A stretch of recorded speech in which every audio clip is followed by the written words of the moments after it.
भारत में हर दिन करीब 174 बच्चे गायब हो जाते हैं। एक आकलन के अनुसार हर 9 मिनट में एक बच्चा अपने माँ बाप से छीन लिया जाता है। इनमें से केवल आधे ही बच्चे अपने परिवार से वापस मिल पाते हैं, बाकी खो जाते हैं हमेशा हमेशा के लिए, सिर्फ एक धुंधली सी याद बनकर। ये ऐसी ही एक बच्ची की सच्ची दास्तान है।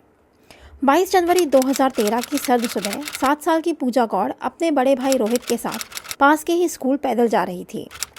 रास्ते में किसी बात पर भाई बहन में झगड़ा हो गया और पैर पटकता हुआ रोहित पूजा से आगे निकल गया। बड़ा भाई स्कूल पहले पहुंच गया और अपनी क्लास में घुस गया।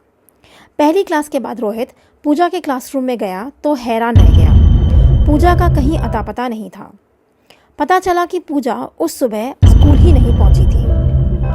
परेशान रोहित ने घर वालों को खबर किया। थाने में गुमशुदगी की रिपोर्ट दर्ज कराई गई, पर परिवार और मुंबई पुलिस के अथक प्रयासों के बावजूद पूजा नहीं मिली। 7 साल की पूजा मुंबई के अंधेरे में अपने माँ बाप और 2 भाइयों के साथ रहती थी। घर की माली हालत अच्छी ना होते हुए भी पूजा अपने परिवार में खुश थी।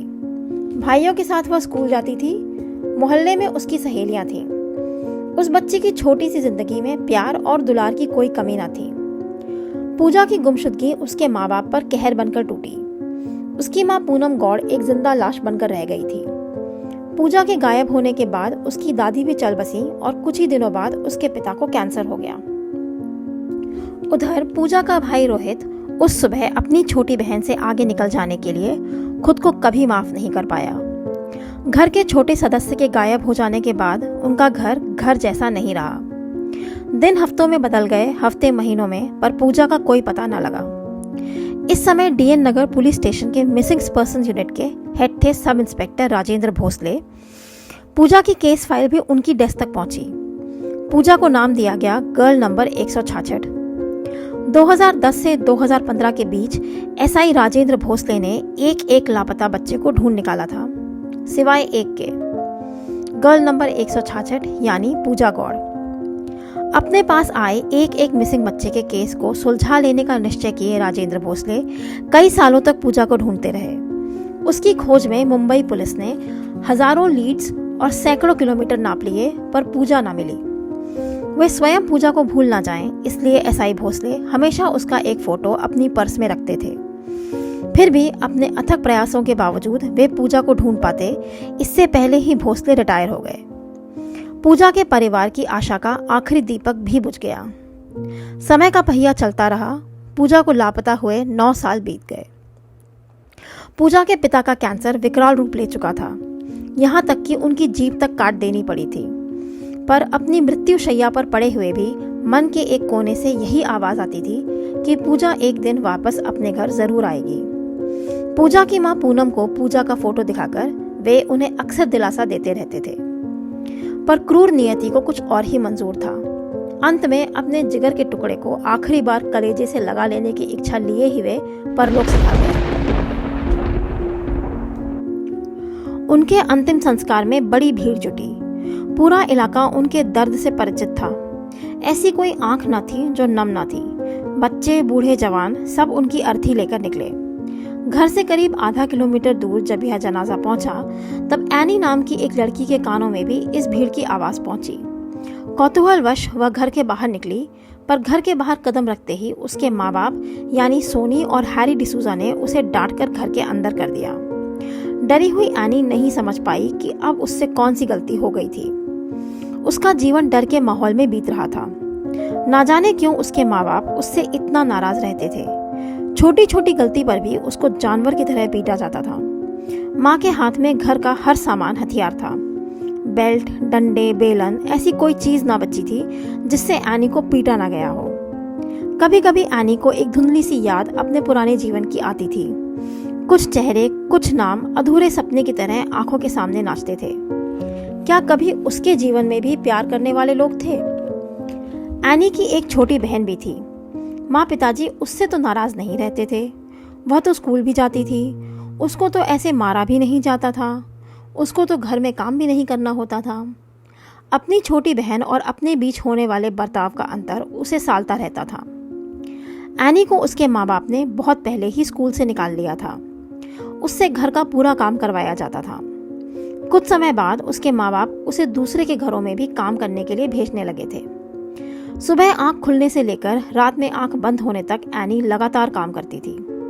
उसके माँ बाप उसकी कमाई भी ले लेते थे, पर इतना भी काफी ना था। इसके ऊपर एनी को बुरी तरह पीटा भी जाता था। समय बीतने के साथ एनी के मन का असंतोष भी बढ़ता चला जा रहा था।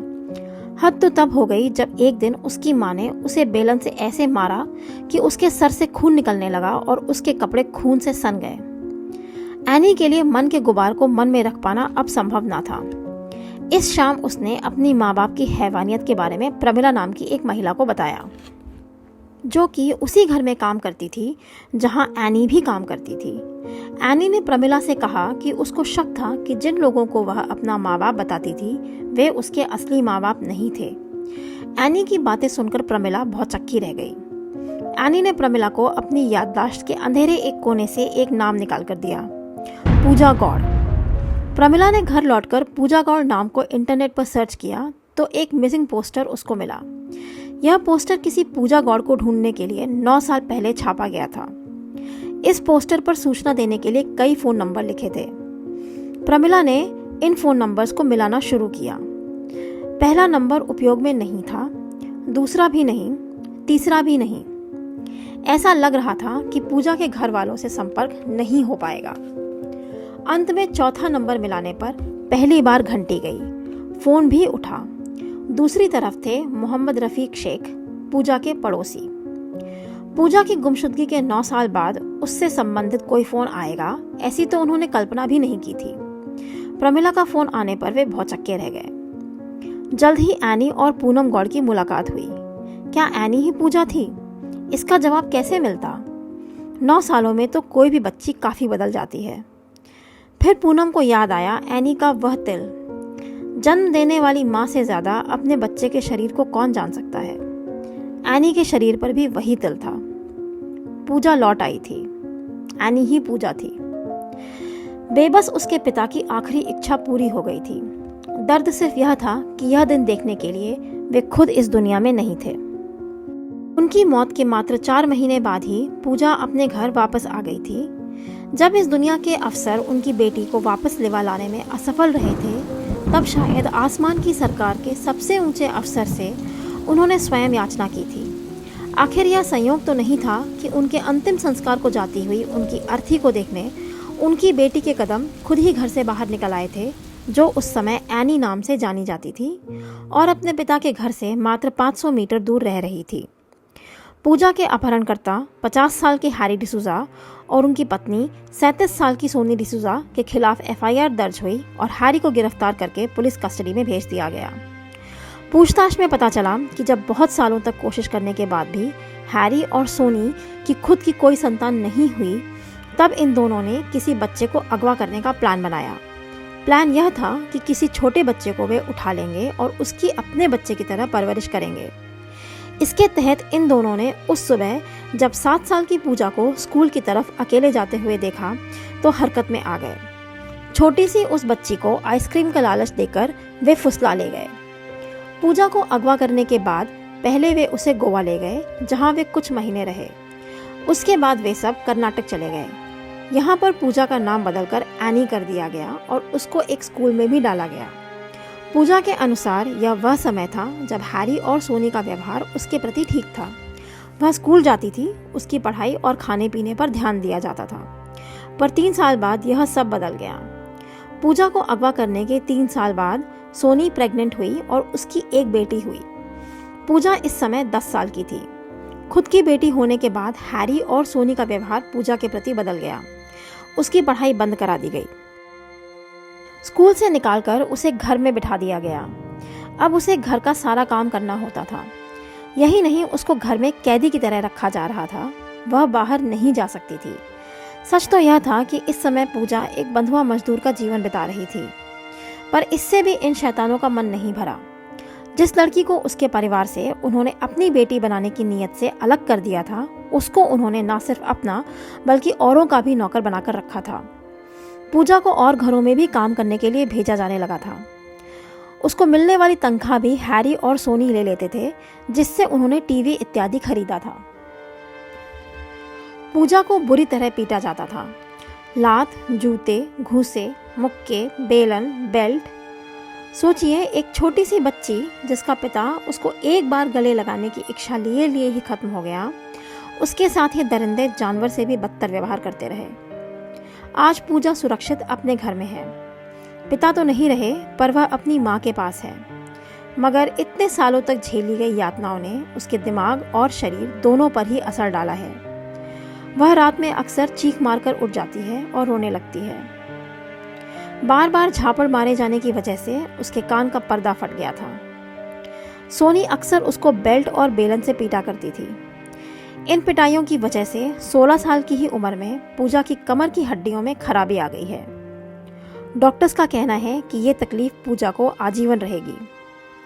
पूजा अब मुक्त तो है, लेकिन इन आतताइयों से सही मायने में वह क्या कभी आज़ाद हो पाएगी? क्या कभी अपनी जिंदगी के इस काले अध्याय को वह पीछे छोड़ पाएगी? दोस्तों, आपको यह वीडियो कैसा लगा? कमेंट करके हमें ज़रूर बताएं। इस चैनल को बेहतर बनाने के लिए आपके सुझावों का हमें इंतज़ार रहेगा। हमारे चैनल को लाइक और सब्सक्राइब करना ना भूलें।